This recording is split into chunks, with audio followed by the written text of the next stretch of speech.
jàngeen jëf ci ànd beek ñun ci seen télévision yi TV xabaaru marax yi la gën a fees bokk na ca ni lu jëm ci mbirum Covid 19 xeex bi ñu koy xeex ci biir Sénégal gii lu ñu mel tax na ministre bi dañ ko pajoog feegu yëkkati woon kàddoom ni léegi oxygène bi daañu ko jox hôpital privé yi ak public bi ñu koy jox askanu ca kenn du fay dërëm lu ñu mel agagul dëgg-dëgg doxagul daan la gëstu Cheikh Diop ci biir xabaar yi nu mu gën a yaatoo dana ci bokk itam lu soxal ba tey Covid 19 jàppale ni am na ñooñ da leen a fàtte ci xeex bi mooy ñi dëkk ci réew mi ci amuñu fu nu dëkk ay sans abri lu ni mel tax na ba mbedd mi tumuranke ak ñàkk a jot ci njëkk yim daan ci ànd ak gëstu Aïssatou Kane ci biir xabaar itam dana ca bokk leen ci xibaar mi ngi jëm ci lu soxal mbindu mi ci liste électorale yi kàggu bi ñu dëxëñ wataakoon yim boo demee ca Médina foofee ña nga tàmbali dem ca commission ya tàmbali bindu ku ci ne jàpp ni war ngaa def kéem kàttan ba mën a wote keroog buñ ca àggee ci janvier ci 2022 élection locale daañu ci ànd incha allah ci biir xabaar itam daañu ci boole waa SIAS ñoo doon liggéey ay jamono ci wàllu mbalit mi ñoom ci seen bopp ne ñoo sonn tàyyi état ñu ngi daw ci ginnaawam ay at boobaak léegi seenu ndàmpaay muy ay milliards nañu nag jot nañu état bi dàmp leen seen i koppar nañu ko jot nu mu gën a gaawee dañ cee wooteem ndaje daan ci ànd kenn ci ñoom ni ñu songu faram fàcce gi.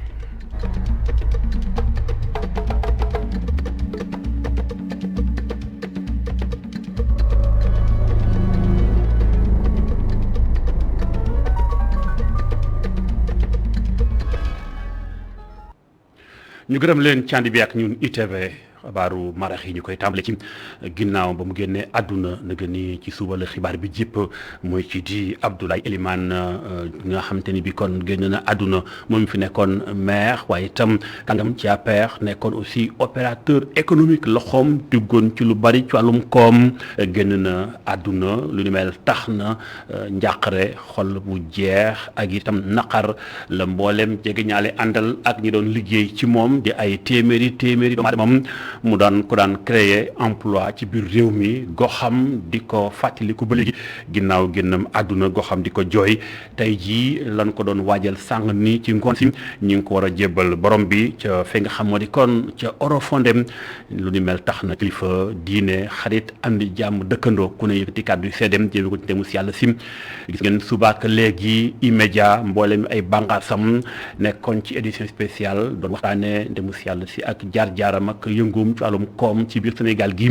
dañ ci wax léegi incha allah bala xibaar yi jeex ndax suñu ndaw ma nga fa woon ngir toppal ñu waajal mu ko doon waajal sàngum fi nga xamoo di ci mosquée omarienne ci groupe immédiat yëkkati kàddu mu daal di ko jébal mbooleem njaboot gi xarit ak am di jàmm di ñaan borom bi xare ko àjjana xabaar yi wéy ci beneen mbir jàpp leen ni xeex Covid ci biir Sénégal tool bàyyi woon na lool ministre bi dénk pajoog feego Abdoulaye Diouf Sarr yëkkati woon kàddoom di xam leen lu jëm ci wàllum oxygène bi léegi daañu ko jox structure maanaam hôpital yi ci wàllum public bi ak privé bi ba kenn du fay dërëm lu ni mel nag ana fu mu toll ndax ma ngay dox am doxagul waaye itam bu dee wàllum privé bi ana yan matukaay lañ ci war a mën a gën a jël ba yemale war a mën a am sénégalais bu ne faju ci anam gu jaar ci yoon ñu xuus ànd caag gëstub Cheikh Diop. ci xeex bii kilifa yi dëgmal ñeel ñetteelu cong bu jàngoro ji di coronavirus fii ci Sénégal kilifa yooyu xamle woon nañu ni di oxygène kenn du ko jënd ci bërëbu fajukaayu public yi ba sax ci yu privé yi waaye daa mel ne dogal boobee amagul ci yenn yi bu ci mel ni clinique bu Golf. man dama jënd démb fay sama xaalis comptant bouteille plus de 70 000 mais jotaguma sama livraison donc probablement soit il y a un problème de production wala il y a un problème de part. mais en tout cas li état bi wax xëy na yóbbu na public mais privé man gisuma man sama clinique gisuma ko. docteur Massamba Thiam mi ko jiite mi ngi ñëwaat ba tey ci soxla yi nga xam ne way feebar yi dinañ ko amee te loolee sax mi ngi aaju ci tolluwaayu jàngoro ji ci biir dën yi. waaw ça dépend ci degré atteinte poumon yi ak antécédent maladie par exemple ki nga xam ne dafa am problème respiratoire avant Covid dal ko si bon moom li muy soxla mooy gën a bari. mais en général ça dépend ci atteinte yi parce que am na ñoo xam ni li ñuy soxla du bari peut-être ay 5 litres am na mais mën nañu dem ba 60 litres mais ki nga xam ne moyenne bi le Covid sévère ki nga xam ne vraiment dafa soxla oxygène nga xam ne boo ko deful mën na génn àddina ñooñu ils sont entre 10 et 15 litres. leneen loo xam ne moom mi nga xam leen na ko bokk na ci li nga xam ne mooy indi feebar yi bëri na ci ñoo xam ne ci askan wi dañ koy doon rek tax na mu leen di sonal. et puis il est démontré peut-être scientifiquement que dafa am ay facteurs génétiques ñoo xam ne dañuy de forme grave loo xam ni yow da nga ko judduwaale dañu tànn ñi am ay Covid grave yëpp ñu comparé leen ñi nga xam ni dañu am Covid grave ñu xool dafa am il paraît que am na gène boo xam ni yow bu la dalee en forme grave kii bu ko dalee doon forme grave. docteur Massamba Thiam mi ngi yaakaar ni dinañu amal séddale bu baax oxygène bi ci bërëbu fajukaay yi ngir sax way feebar yépp mën cee jot waaye te mi ngi woo askan wi ñu wëy di ñàkku rek ngir mën a mucc ci jàngoro ji. Cheikh Diop Bara Sow jàngeen jëf ci gëstu bi ni mel xabaar yi wéy ak mbirum Covid fii réew mi toll ak fi àdduna toll ak mbas mi lu ëpp 4 millions génn ci àddunam ay téeméeri nit ci ay junni nekk l'hôpital ñu ci bari ñu ngi leen di këppal nokkeekaay di jox oxygène Sénégal am na ci wàllam moo nekkoon bu tolloo foofu ñàkk rek moo ciy pexeem ñàkk moo ci pexe kàddu borom xam-xam ci wàllum paj muy docteur El Hadji Mouhamadou Mansour Diouf moom ci boppam nee na saye boo Sénégal yi teel a jóg ca teel pingu ndax moo cay pexeem ñëwaat ci lam proposé lu yaat ni ay solution ngir mën a xeex mbas mu gën ci Sénégal gi dañ ci ànd ak Oumar Kane. hôpital régional bu Ziguinchor daanaka amul réanimation la fa nekk loolu mënuñu ko tuddee réanimation. mu bëri lool lu muy intervenir ci réseaux sociaux yi depuis bu mbasum coronavirus bi feeñee anesthésiste réanimateur bi di docteur Mamadou Mansour Diouf mujjee ñëw Sénégal benn bés képp la fi def mu ñëwoon ngir alerter ak sensibiliser sénégalais yi ci njëriñ bi am ci vaccin yi. France dafa vacciner ay millions yu doomi aadama mais li ñu leen vacciner jamono ji dégg ngeen ni France mais feebar bi mais ma ngay exploser donc bu ñu lay wax loolu mooy nombre de cas yi mais cas yi li muy bari taxul cas yooyu ñëw hôpital taxul ñu ñëw réanimation donc lii dugg hôpital nekkul di exploser lii dugg réanimation nekkul di exploser parce que ñaari paramètres yooyu dañ koy xool donc lim lay firndeel mooy ni donc ndekete cas yooyu li muy bari donc mi ngi dal ay nit ñoo xamante ni nii mais dañoo ñaqu loolu moo tax ñëwuñu hôpital te actuellement nii boo demee man juste avant may ñëw semaine bi ko passé def nañ benn étude ci fanweeri hôpitaux yi gën a mag ci France les 30 plus grands hôpitaux de France ñu xool jamono boobu nag li fa dugg ci Covid hospitalisé ak li dugg ci Covid réanimation 100% ñi dugg réanimation yëpp jamono boobu ay nit ñu ñaquwul lañu c'est des non vaccinés dama bëgg mu leer boo demee génn réanimation service Covid yi ña fa dugg 93% yi vacciné wuñu. docteur Mamadou Mansour Diouf di woo comité national bi yor wàllum xeex mbas mi ci ñu xoolaat seen communication mu xelal leen itam ci ñu taxawal yeneen centre de traitement jarale ko ci l'armée bi. pour soulager suñu mbokk yi nga xamante ni ñoo nekk hôpital armée dafa am li ñuy wax hôpital militaire de campagne man xam naa ko liggéey naa ci parce que médecin militaire laa woon fii donc hôpital militaire de campagne yooyu bu ñu ko déployé benn ñu yóbbu ko fële ci Diamniadio site boobu stade boobu ñuy wax Dakar na mën nañ fa def benn boo xam ne def fa boo xam ne day am téeméeri lal ak juróom fukki lalu réanimation foofu boo ko fa defee lépp luy jógee Thiès jëm kaw jógee Mbour Diourbel et cetera jëm foofu lu fay ci mën na ko jël en charge soulager leen nga jël beneen yóbbu ko ci aéroport militaire bi nekk Yoff foofu boo ko fa defee ci base militaire bi foofu Wakam boo ko fa defee mais kooku dina mën a soulager donc lépp lu jógee hôpital Dantec hôpital Fann et cetera et tout bi ci des nga jël un troisième installé ko yooyu ay secteur lay doon nga installé ko biir arène nationale de lutte bi boobu bu ko defee mu soulager hôpital Dalal Jàmm ak lépp li nekk ci banlieue bi. beneen recommandation bi mu def moom anesthésiste réanimateur mi nekk ci l'hôpital bu Bordeaux ca France mooy ñu arrêté opération yu urgent ci hôpital yi ngir ñu mën a jëfandikoo oxygène yi ci ñi am Covid-19. Oumar Kane jaajëf moo doon ànd ak docteur Mouhamadou Mansour Diouf ci wàllu guni mel leneen ba tey ak Covid bi ci mbedd mi xam ngeen ni fi jamono toll tey ku amulum koom ngir nga faju dëgg ngir xeex Covid dana metti ci yow rawatina bu dee nga jëm ci yenn hôpitalu Sénégal yi ndax la ngay génn ci ay koppar sakkan na lool. moo ne rawatina nekk ci mbedd mi amuñu dëkkuwaay ñàkk yi ngir ñu jot ci yombul ci ñoom néew doole moo ko sotti bari ci ñoom sax xëy na fekku ñu baax ci réew mi waaye wut si lu baax ci réew mi moo leen tax a jóg ñu xuus ànd ak gëstu Aïssatou Kane reportage. ñi nga xam ni amuñu dëkkuwaay te ñuy fanaan ci mbedd bi lii di variant delta bi muccuñu ci tax ba ñoom lu ñu digle ñoo ngi ci bàyyi xel. man la feebar am na de waxuma ne aw de. waaw ñu ngi koy dégg. waaw yëg nañ ko ndax ñu ngi koy dund bu baax du masque du dara lu koy mën a aar waa ji le faalewul digle waa kër docteur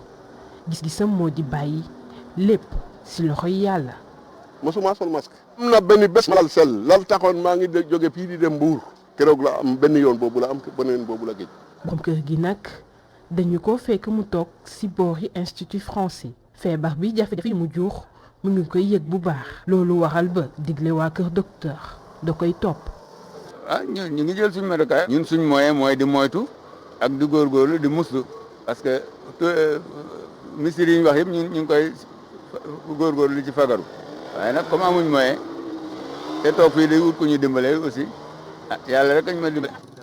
seen mbëbët gis ay docteur yu leen war a mën a taxawu ñëw ngir ñàkku. pare nañ pour vacciner wu mais xam nga vaccination bi tam ñun amuñ moyen pour jóg di dem di rangi di vacciner yooyu daluñ dem di rangi hôpital rek dafa yéen wax dëgg waaye nag yàlla ñuy musal nag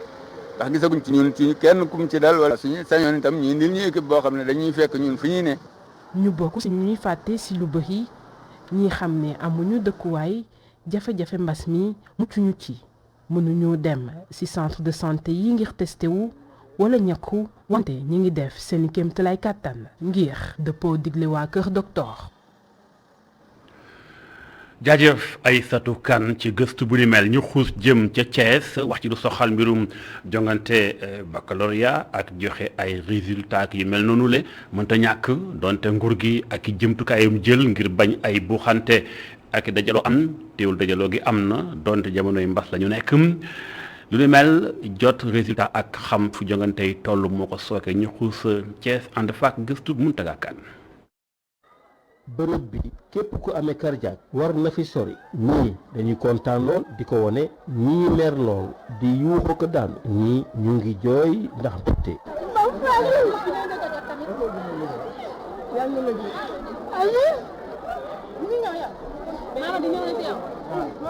ñii le di yuuxoo ko daanu ci suuf ndax amuñu bac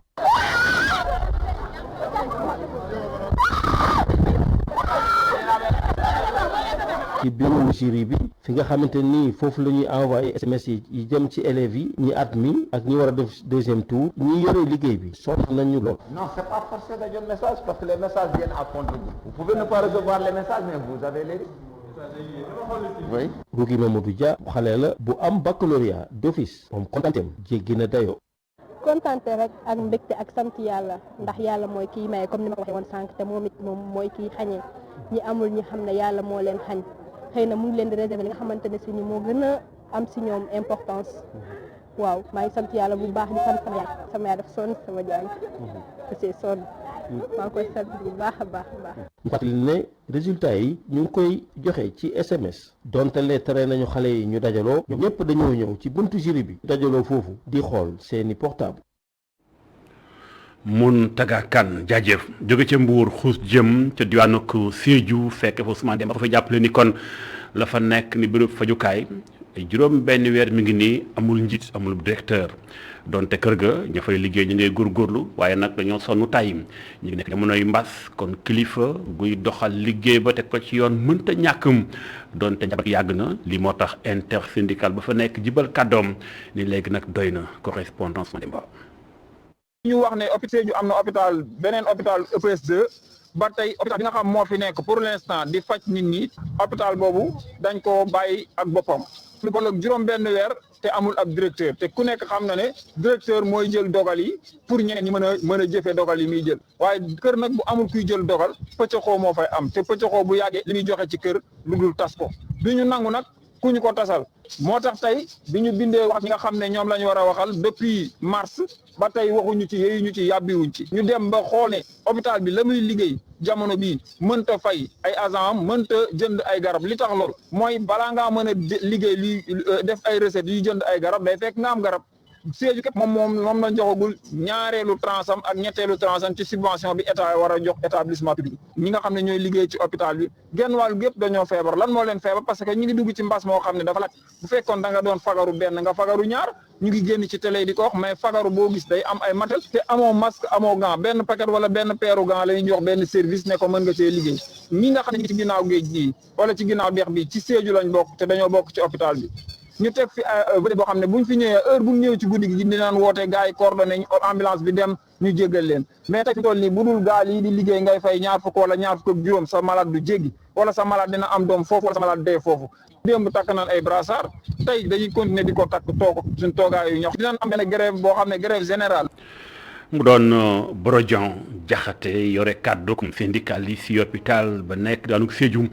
ay kàddoom Ousmane Demba moo ko taataan xibaar yi ci beneen mbir du ñàkk ñu jël tali bi ñëw ci Ndakaaru waxtaan mbirub TER mooy train express régional bi nga xamante ni bii liñ jàpp ci ay date ni dana ko daw ba léegi dawul ministre bi dénk wàllum dem ak dikk ci kaw tali bi Mansour Faye ni 24 décembre incha allah dina daw moom boobu lépp TER waaye nag ñenn ci ay sénégalais yooyu kàddu daal dañ ko jàppe daal xëy na ci lu ñàkk dëgër ndax liñ fi wone ci ay bis ni dana daw baak léegi dara dawagut moo leen jaaxal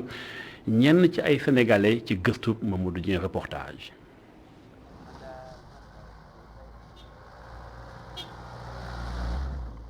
ci boori mool 10 Moussa Diouf di waaxu wutali port liggéeykat bi ci port autonome bu Ndakaaru gëmul benn yoon ne train express régional bi dana tàmbalee daw décembre ni ko kilifa yi waxee.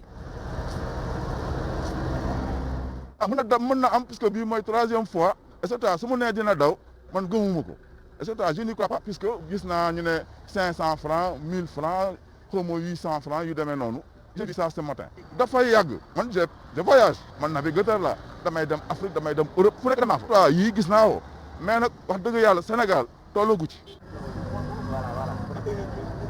feneen ci centenaire Abdoulaye Mbaye ñu gën ko xam ci commissaire bu Abdoulaye Wade di dox di soox góor gi ay atam sori loola waaye loolu terewul muy wër di jaay ay masque Abdoulaye Mbaye ne moom day xaar train bi daw ngir mu mën ko gëma. gëwma ko nguur gi duñu wax lu ma gëm am na yu bari yu ñuy waxoon yoo xam ne kenn gisu ci dara waaw ba ci mbas mi li ñu waxoon dañuy dimbali nit ñi ci mbas mi ceeb beeg diwlin bi ñu bari gisuñu kon nag bu ñu waxee affaire terre bi gëwma ko duñu wax ma lu ma xanaa ma gis rek milliards boo demee sàkk nañ ko pexe buñ ci dugalee dara tam féetewul fenn du féete ci feetu feneen la féete dugal nañ ko ci affaire politique. ci trottoir bi Serigne Mbacke Gueye moom di doxee soxlaama ci gis-gisu jaaykatu téléphone bi li yéexal projet bi mooy mbas mi. liggéey bi yàgg na de waaye nag àdduna moo doxee noonu ndax xëy na sama gis-gis yaa xam na dul corona beeg yooyu noonu moom xam naa kon ba tey ubbi na waaye xam nga corona beet fekkee ne da ngay jàpp fi jàpp fee day waral boo jëlee procès mu xaw a yàgg. saxaar si ay yooni yoon ñu ne dana tàmbalee daw ñu mujj ko fomm bi la yoon kilifa yi àppal ko ñaar fukki fan ak ñeent ci weeru décembre ngir mu tàmbalee dem ak dikk.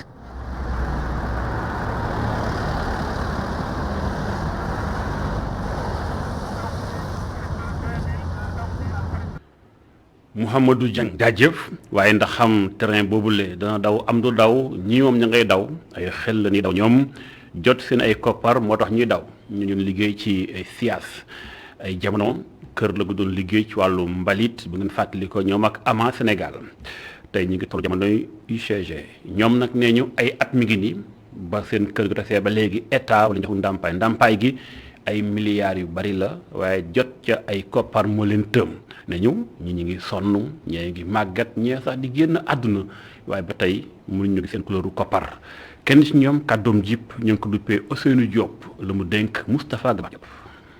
Aujourd'hui anciens travailleurs SIAS yi ak anciens travailleurs AMA yi seen problème mooy ay àq ak yelleef la leen gouvernement du Sénégal amel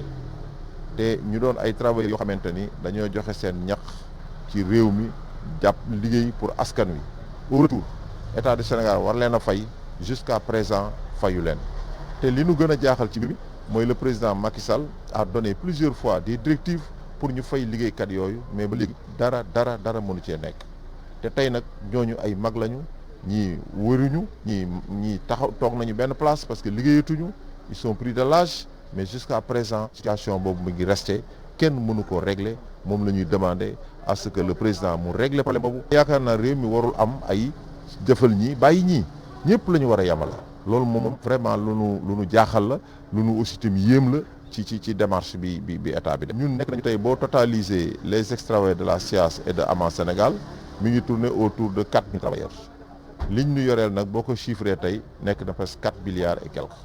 loolu vraiment moom la état war a débourser pour fay ko liggéeykat yi. Premier ministre woo nañu fi plusieurs fois ñu toog ba mu jël ay engagement ni dina fay en 2 tranches mais loolu tamit dara amu ci ba léegi. ñaar fukki atu yàlla boobaak léegi la kon ñeenti milliards francs CFA ñuy daw ama Sénégal ak SIAS di ko daw ci loxol état bu Sénégal xabaar yi wéy ñi moom ña ngay daw jëm ci mbindu moom ci liste électorale yi kaggu gi dëxëñ wotaakonu Sénégal yi ñu koy wàcc élection yi ñu war a fale ñu jiite diwaanu Sénégal moo xam conseil départemental wala sunu ay commune maire yi ñu war leen a fal askan waa ngay bindu ba demee ci Médina ña ngay tàmbalee bu xante ñay bindu tamit ña ngay gurgurtum ñu xuus ànd faak gëstu Ami Diouf. lu ko dalee fanweeri fan ak benn ci weeru juillet la ñu tàmbali yeesal bindu ci liste électorale yi ñu bëri ñëw fii ci stade Iba Mar Diop ngir bindu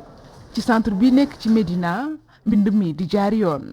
bu ñu sukkandikoo ci njiitalu commission exceptionnelle des listes électorales ñi nga xam ne ñoo bindoogul ñoo fi ëpp.